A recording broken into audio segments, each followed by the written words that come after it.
Following the conclusion of last year's draft, there was one draft pick that annoyed me more than any other draft pick. Well, it wasn't actually the pick itself, it was the reaction to the pick, and by the video title, you would probably already know what I'm going to talk about. And that was when the Chicago Bulls took Patrick Williams at 4. Now, he was your classic first-round bolter, except they took it to an extreme because he went from someone that was projected to go around the end of the lottery to then the Pistons being interested in him at 7 to then the Bulls being interested in him at 4 and taking him at 4, which no one really saw coming until the last few days before the draft. And the reaction to that pick just summed up everything wrong with the NBA draft and just draft in sports in general, because it was the dumbest thing I've ever seen in my life. So let's get it right. These were the people who were upset with the pick. You had Bulls fans, you had pretty much fans of every team laughing at the pick, or Bulls fans annoyed at the pick. Now, this isn't taking a jab at the Bulls fans, because I've seen fan bases from every team complain about a draft pick before we've even seen them play, which is just ludicrous. But anyways, you had people that had probably seen one ESPN mock draft and seen the order, seen LaMelo at 1, Wiseman at 2, Edwards at 3, whatever the order was, I don't care.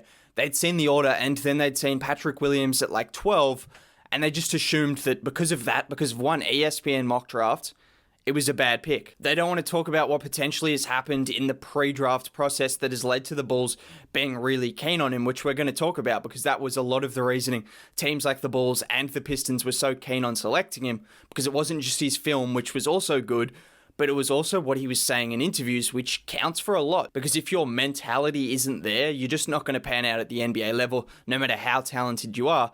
And this is in a draft that wasn't particularly talented. People were saying it was very similar to 2013. But getting back to Patrick Williams, so people who had seen one mock draft, probably hadn't watched college basketball, were laughing at the Bulls for taking someone a bit earlier than what he was projected to go at. Which in reality, it doesn't matter if you take someone a few picks up if he's your guy. I saw some people say, oh, they should have traded down. No, they couldn't because the Pistons had that 7th overall pick. And the Pistons were very keen on him. They had him as the number 1 prospect on their board. So that wasn't going to happen. They couldn't trade down. Maybe the stars might have aligned. They would have got him with the 6th overall pick. Again, it doesn't matter if he's your guy because if he pans out to be the player they hoped he would be going into the draft, then that's fine. It doesn't really matter. But the reasoning behind people getting upset and just laughing at the Bulls for drafting him is so silly. For a start, yes, most of you didn't even watch him play basketball. But in the end, even if he didn't play that well in college, it doesn't matter. We've seen players not do anything in college and then translate to the NBA. We've seen players not even play in college and then obviously be incredibly good at the NBA level. We've seen players like Carson Edwards drop 40 points a game in March Madness and then not play again at the NBA level. People were very happy with that pick because they saw 2 of his games where he dropped 30 points a night and just assumed he was going to be a steal. Well, he hasn't done anything since. Not taking shots at you, Carson, sorry, but that's the reality. And then you have someone like Patrick Williams, who was ridiculed basically just because he averaged 9 points a game. People don't want to put into context what the situation was. He was playing for Florida State, a team that doesn't like to have a top scorer or doesn't generally have a guy that scores a lot of points. Their top scorer was Devin Vassell in his 2nd year as opposed to Williams' 1st. He was averaging 12.5 points a game as opposed to Williams' 9 and playing more minutes to do so. And then only 2 other players scored more points and averaged more minutes on that team than Williams, and they were both in their 4th year, so both significantly older. So he was the 4th leading minutes guy and the 4th leading scorer.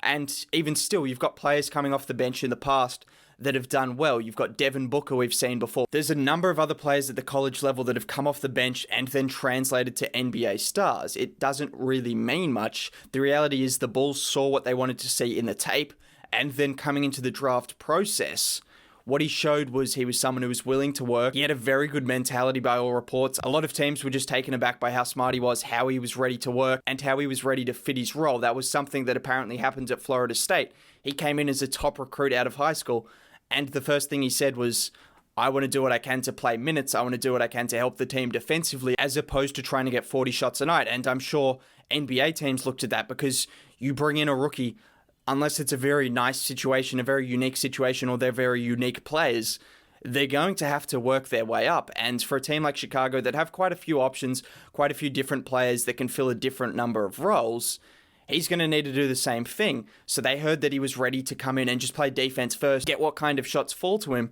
and that was obviously going to be incredibly appealing.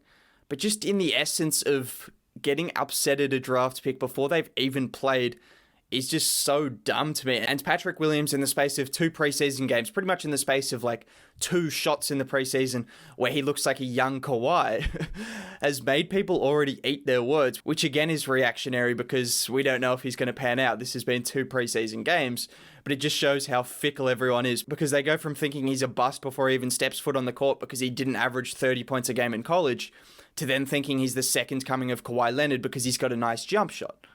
So it's just ridiculous. I wanted to make a video about this before he even started the preseason, but now that he's come in and people have already eaten their words, I think it just makes it a bit more fun to make this video because you already see the instant reaction. I wanted to see how people reacted when he eventually showed why he was selected for, and we've already seen that within a couple of days of him playing NBA basketball. He's come in, he's had a few nice moments, he's looked really good out there, and all of a sudden people are pinning him for Rookie of the Year. He's the next Kawhi Leonard. Some people are comparing him to LeBron James in terms of his physicality and speed. So we've gone from a bust, why would they pick him at number 4, to LeBron James and Kawhi Leonard comparisons. Yeah. That's the NBA for you. But let's talk about what he's done in the preseason and why people are already eating their words, because it's been one of the more fun storylines for me to watch and for me to see unfold as time goes on, as he makes a mid-range jumper, as he looks incredibly polished and all of those things that people didn't think he was going to be because they didn't watch him play. They saw and they heard a few things about him being an athletic guy who plays defense. They didn't know he was in the top percentile of college basketball players in terms of hitting pull-up mid-range jumpers. They didn't know any of these things. They just knew that he had potential to be a 3-and-D wing, and he was selected above where he was ranked in ESPN's big board or whatever. That's about the extent of what people knew about Patrick Williams. So when he comes into the league and he looks incredibly polished and he looks really good, like, it's hard to deny that. He comes in and he has a really nice first step. He has a really polished jump shot. He's hitting 3 balls. He's showing his defensive ability. He's showing his versatility already. He shows a really nice touch, which is all we wanted to see, which is all I wanted to see in terms of how he's going to translate to the NBA. If you can see a few glimpses of what a player's going to turn out to be, that's all you need to see from preseason. And we've seen a lot of glimpses of very promising things to come. We've seen that mid-range jump where he stops on a dime. We've seen how effective his footwork is getting to that mid-range spot. We've seen him knock down a couple of catch-and-shoot threes. We've seen him play great defense at times. And we've seen that touch that he has in the floater, in the mid-range, in all of those aspects of the game. Just having a really nice, soft touch is what's going to hold him in good stead as a shooter. And his offensive game looks more developed than a lot of people would have expected. And you have to keep in mind, it's been like 9 months since he last played in Florida State. And he's going to have a similar role. His role's not going to be much decreased than what it was in Florida, which is important to take because you've got most people, when they come from college to the NBA, they're pretty much always going to have lesser of a role, and sometimes that affects them negatively. Williams has already had a pretty small role at college and done well in that role, so he comes into the NBA and might even have a bigger role than he had in college, or a very similar kind of role where he gets a few shots a game and plays defense, and that's how he gets his minutes. That's something that's unusual, and that's a reason why the Bulls were probably so happy to pick him. Look, it's one thing to overreact. That's sports. That's what happens. That's always going to happen. And there's nothing really wrong with that. But it's another thing to actually overreact when you don't know anything about the situation. It's something I can't even fathom. If it happened in any other walks of life, people would just look at you absolutely crazy, but it's kind of accepted that you could not watch any college film. I'm not someone who watched a lot of college, so that's why when Patrick Williams was going up draft boards, when he was selected number 4, I was like, okay, let's see how it pans out. These GMs have done a lot more work, and these scouts have looked into it a lot more and heard from him personally, seen him in workouts that none of us have footage to.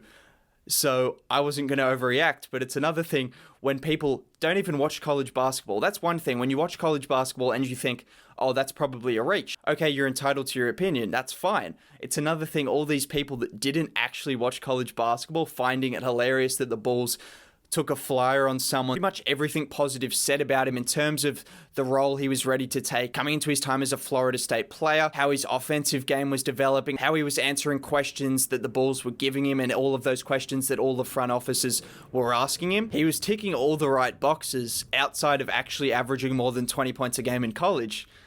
that people just didn't really take into account. They just wanted to find a quick reaction. They just wanted to be upset at something. They wanted to be angry. They wanted to laugh if you were another team. It's just the way sports works, and that's fine. Give him 10 games, and if he starts bad, then be reactionary and say he's terrible. That's fine. That's still dumb at the same time, but if you give him 10 games, you see for your very own eyes what he is, and if you think that's not going to work out at the NBA level, then fine. But before he even steps foot on an NBA court, or before you even watch a full game of him playing college, or even his highlights, for God's sakes, you're still going to react to him in a negative way. Just thought I'd make this video because it's funny to see how it's gone from this to what it is now, which people saying Patrick Williams is going to be the best prospect in the class. Again, I don't know. It's really early to tell. It's dumb to even say that, but at the same time, it's just funny to see how quickly people have changed. If you did enjoy the video, if you made it to the end of the video, a like, subscribing to the channel would be much appreciated. Other than that, I'll catch you next time. Bye.